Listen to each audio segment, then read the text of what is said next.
پہلے تو میں نے مسلمانوں کے اخلاق سنے تھے، اب تو میں نے دیکھ بھی لیے، پر یہ بتا جب 12,000 آیا تھا جان کیوں نہیں چھڑائی؟ تو حضرت چارہ کاٹتے کاٹتے رو پڑے، فرمانے لگے تو نہیں نہ جانتا یہ بیٹیاں سانجھی ہوتی ہیں، پتہ نہیں نا؟ میرے رسول پاک نے تو حاتم تائی کی بیٹی کے سر پہ کپڑا رکھ کے کہا تھا بیٹیاں برابر ہوتی ہیں، تو یہ نہیں پتا جب اس کی 6 بیٹیوں کی شادی ہوئی ہے میرے اندر روحانیت کتنی بڑی ہے۔ فرمایا پھر 12,000 آیا ہے تو 2-4 بچیاں پھر گئی ہیں، تجھے نہیں پتا میں اندر سے راضی کتنا ہوں، میں تیری نوکری کرتا رہوں گا، پتہ نہیں اللہ کتنی بیٹیوں کو بیاہ دے گا۔ اتنا رویا وہ عیسائی کے پیروں میں بیٹھ گیا، کہنے لگا بابا میں نے تیری مخالفت کی ہے پر تیرے قریب آ کے پتہ چلا ہے کہ تو بہت اونچے اخلاق کا مالک ہے، اور اگر تیرا یہ مقام ہے تو تجھے اخلاق سکھانے والے محمد عربی کی شان کتنی ہوگی۔ ظالم کی بولیے جاتے نہیں لوگ جھوٹے گواہ بن کے، وکیل صاحب کو نہیں پتا ہوتا کہ یہ بندہ مجرم ہے جو میرے پاس آیا، کیا مجرموں کے وکیل نہیں ہوتے؟ بولے تو اس کو پتہ نہیں ہوتا وکیل صاحب کو کہ یہ صاحب مجرم ہے، میرے پاس مقدمہ لے کے آئے، اور اگر بے ادبی نہ ہو جائے تو میرا خیال ہے قاضی عدالت کو بھی پتا ہوتا ہے کہ مجرم کون ہے اور مظلوم۔ میرے نبی پاک صلی اللہ علیہ وسلم نے اس قدر زیادہ سختی فرمائی اس مسئلے میں، فرمایا جس کو پتا تھا کہ فلاں آدمی ظالم ہے، ظلم کر رہا، پھر وہ ظالم کا گواہ بنا یا اس نے ظالم کی مدد کی، کتنی کی؟ شارحین لکھتے ہیں چاہے اس نے ایک جملہ بول کے کی، چاہے ایک، سارے بولیے، چاہے ایک غریب کو اس نے ظلم کیا تو کہتے ہیں علاج یہ سی، چاہے ایک جملہ بول کے کی، شارحین اس حدیث کی شرح میں لکھتے ہیں ایک جملہ بول کے چاہے مدد کی، جس بندے نے کسی ظالم کی مدد کی کسی مقدمے میں یا کسی صورت میں اور اسے پتا تھا یہ ظالم ہے، میرے نبی پاک صلی اللہ تعالی علیہ وسلم فرماتے ہیں اگر اس نے مدد کی، ابھی ظالم کی بات نہیں ہو رہی، ظالم کے مددگار کی بات ہو رہی، اگر کسی نے ظالم کی مدد کی تو حضور فرماتے ہیں خدا بھی اس سے بری و ذمہ ہے، رسول بھی اس سے بری و ذمہ ہے۔ سنبھال کے رکھے اپنی نمازیں، قربانیاں، حج، زکوٰۃ سنبھال کے رکھے۔ اگر ظالموں کا مددگار ہے، الیکشن آ لینے دے، آپ کو نظر آ جائے گا کون کون ظالموں کا مددگار ہے، نظر آ جائے گا۔ اپنی جیب سے لوگ پیسے دے کے ظالموں کی مدد کریں گے، ان کے فلیکس چھپوائیں گے، بورڈ لگوائیں گے، جیبوں سے پیسے دے کے۔ ہم نے خود آگ لگائی ہے چمن میں اپنے، بے سبب گردشی ایام کو الزام نہ دو، ہم نے خود نور کا ظلمت سے کیا ہے سودا، کر کے توہین سحر شام کو الزام نہ دو۔ ظالموں کے مددگار میدان میں آ گئے، یہ چھوٹا لفظ نہیں، میرے حبیب پاک صلی اللہ علیہ وسلم نے فرمایا جو ظالم کا مددگار ہے سن لے جو سجن کے ساتھ کچہری جاتا ہے، وہ یاد رکھے جو دوست کا گواہ بنتا ہے، وہ یاد رکھے جو کہتا ہے میں مانگی گیا تھا، مجھے بلایا گیا تھا قبضہ چھڑانے کے لیے کسی غریب بیوہ کی جائیداد پہ، وہ سن لے تو مدد کر کے نہیں آیا، تو خدا کے ذمے سے نکل گیا ہے۔ رسول پاک نے فرمایا تیرا میرا تعلق ختم ہو گیا، تو ظالم کا مددگار ہو گیا، پھر تو کہتا میں بے چین ہوں، میں بے قرار ہوں، میں آزمائش کا شکار ہوں، پلٹ کے دیکھ تو صحیح تیرا گناہ کتنا بڑا ہے۔ میرے نبی پاک صلی اللہ علیہ وسلم کا ایک اور فرمان سن لیں، ابن ماجہ ابو داؤد میں موجود ہے، اس حدیث کو آپ نے یاد کر لینا ہے، کر لیں گے انشاءاللہ، سارے کہیے انشاءاللہ، کر لیں گے یاد۔ حضور صلی اللہ علیہ وسلم نے فرمایا اگر تو ظالم کی مدد کرے گا نا، یہ لفظ دل کی تختی پہ لکھ لینا، یہ مکافات عمل ہے، مکافات عمل دنیا، ادھر کرو گے تو ادھر بھرو گے۔ فرمایا اگر تو کسی ظالم کی مدد کرے گا، سن لے حضور کا فرمان ہے،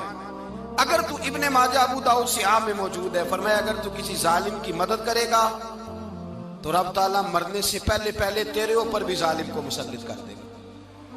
تیرے اوپر بھی ایک دفعہ ظلم ضرور ہوگا اگر تو ظالم کی، وہ کسی صورت میں بھی ہو سکتا ہے، کسی صورت میں بھی تیرا بیٹا ہی اٹھ کے ظلم کر دے گا، تو الجھ جائے گا، کسی نہ کسی جگہ تیرے لیے تباہی کا سامان ہوگا، تیرے اوپر ظلم ہوگا، اس لیے کہ تو ظالموں کا مددگار ہے۔ چاہیے یہ تھا کہ تو مظلوم کی مدد کرتا، انسانی ایمانی یقین کا فریضہ سر انجام دیتا، تو ظالموں کا مددگار ہو گیا۔ ٹٹول کے دیکھ لیں، رزلٹ نکال کے دیکھ لیں، ہمارے زمانے میں ظالموں کے مددگار زیادہ ہیں، اتنی لمبی زبانیں نکال کے ظالموں کی مدد کرتے ہیں، بڑے بڑے کالم نویس اللہ نے انہیں قدرت دی لکھنے کی، تو اپنا قلم ظالموں کی مدد میں خرچ کرتے ہیں۔ وہ لوگ جن کو اللہ تبارک و تعالیٰ نے قدرت دی، ہمت دی، طاقت دی، کچھ لوگ ان کے حلقہ احباب میں، وہ اپنے لوگوں کو استعمال کر کے ظالموں کی مدد کرتے ہیں، ظالموں کی مدد کرتے ہیں۔ میرے نبی کریم سید عالم نور مجسم صلی اللہ علیہ وسلم نے فرمایا، اگر تو نے ظالم کی مدد کی تو جب تک تو توبہ نہیں کرے گا رب تجھ سے ناراض ہی رہے گا۔ اللہ تجھ سے، او بھائی جس سے رب بھی ناراض ہو گیا، نہ کھانا نہ پینا نہ سونا نہ جاگنا نہ نیند، پھر تیری ہر چیز تیرے لیے آزمائش ہو جائے گی، پھر تیرا سایہ بھی تیرے لیے خوف کا سامان بنے گا، پھر زندگی جیتی جاگتی لاش بن جائے گی، تو اپنے کندھوں پر اپنی میت اٹھائے پھرے گا جب تو ظالم کا مددگار ہوگا۔ اور نبی پاک صلی اللہ علیہ وسلم نے فرمایا ظالموں کا مددگار بھی ظالم ہوتا ہے، ظالموں کا مددگار بھی، سارے بولے ظالموں کا مددگار بھی نہیں، کو نہیں، آپ سارے نہیں بولے، ایک دفعہ بولے ظالموں کا مددگار بھی، پکی بات ہے، ظالموں کا مددگار بھی۔ اللہ اکبر، جس کا یارانہ ہو، جس کا دوستانہ ہو، جو کہے میں نے نا اس کو اوکھے ویلے کے لیے ظالم کو یاد رکھا ہوا ہے۔ کبھی مشکل میں رکھے نہیں ہوئے لوگوں نے ظالم دوست، کہتے میں نے رکھے ہوئے ہیں، بلکہ ہمارے دیہات میں تو کہتے ہیں میں نے بازو بنائے ہوئے ہیں۔ کس کو بازو بنا لیا؟ ظالم بھی کبھی بازو ہوتا ہے، جو ظلم کی تلوار لیے میدان میں کھڑا ہے۔ قارون، حامان، فرعون، نمرود کا حال نہیں لوگوں نے دیکھا؟ اپنے زمانے میں آپ نے کتنے لوگ نہیں دیکھے جن کے سائے سے، آواز سے لوگ کانپتے تھے؟ پھر پولیس کی گاڑیوں میں وہ اس طرح مردہ پڑے کہ دنیا نے تماشا دیکھا ان کا۔ یہ رنگ ہم نے دیکھے نہیں اپنے آنکھوں سے۔ فرمایا ظالم کا مددگار بھی، جو کار میں بٹھا کے لے کے گیا وہ بھی ظالم، جس نے چائے پلائی وہ بھی، جس شخص نے کھانا کھلایا وہ بھی، جو کچہری تک ساتھ گیا وہ بھی،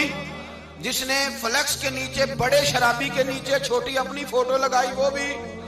جو ووٹ کی پرچی ڈالنے گیا وہ بھی۔ کہہ دینا باہر نکل کے کہ حضرت صاحب نے سیاسی تقریر کی ہے، کہہ دینا، پر بات تو سچی ہے نا۔ خوگرے حمد سے تھوڑا سا گلا بھی سن لے،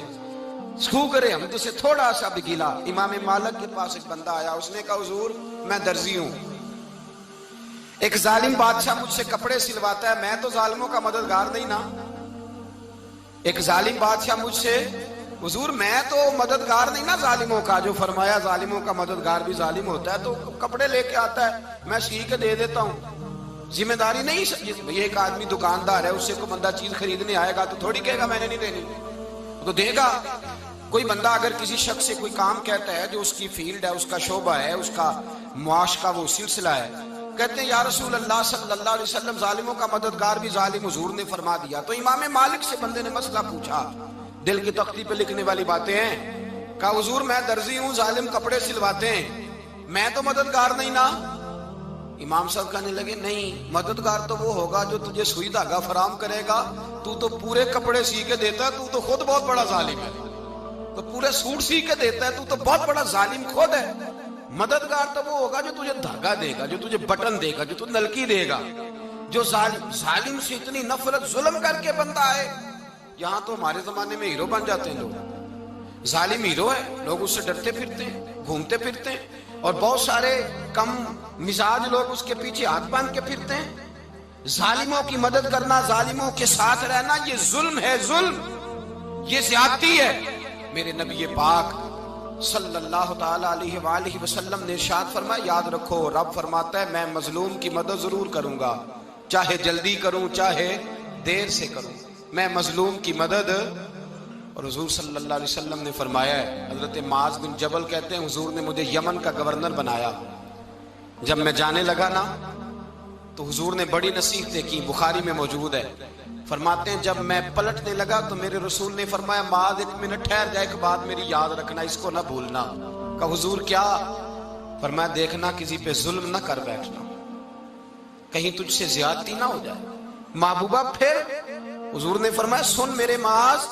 میں تجھے گورنر بنا رہا ہوں، زیادتی نہ کر بیٹھنا۔ یا رسول اللہ صلی اللہ علیہ وسلم کیا ہوتا ہے؟ تو میرے کریم نے فرمایا جب مظلوم دعا کے لیے ہاتھ اٹھاتا ہے تو عرش کا مالک کہتا ہے فرشتوں پیچھے ہٹ جاؤ، عرش کا مالک کہتا ہے فرشتوں پیچھے ہٹ جاؤ۔